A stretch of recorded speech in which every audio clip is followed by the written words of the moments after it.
untuk pelaksanaannya ini tanggal 20 sampai tanggal 27 November 2021. Ini diikuti itu untuk pelaksanaan Fat on Fire Putra dan Putri dilaksanakan di dua tempat, Ya.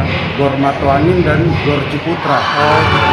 Untuk 3x3 itu dilaksanakan di Mall Nipa tanggal 22 sampai dengan tanggal 25.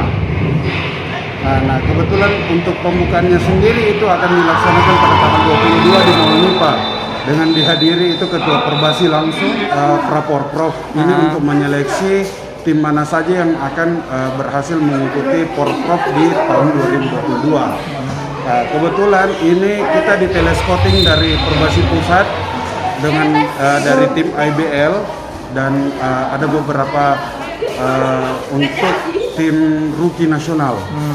Ya, jadi ini merupakan salah satu juga ajang telescouting untuk menjadi kedepannya 2-3 tahun ke depan untuk menjadi timnas. Turnamen ini diikuti dengan 19 kabupaten kota untuk secara keseluruhan itu sudah termasuk dengan tuan rumah Kabupaten Bulukumba dan Sinjai. Mencari bibit-bibit baru dari Sulsel juga Pak ya? Iya, betul.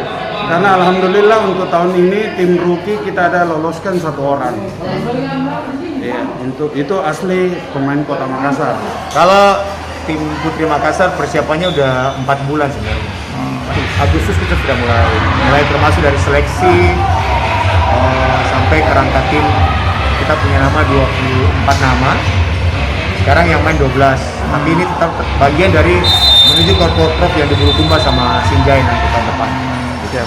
Artinya menargetkan untuk lolos gitu ya? Untuk sekarang kan targetnya cuma lolos. Ya. Tahun depan ya kita targetnya meraih medali emas. Ya. Mempertahankan medali emas yang dari Porda Pinrang yang lalu. Mungkin performa teman-teman sendiri di lapangan seperti apa?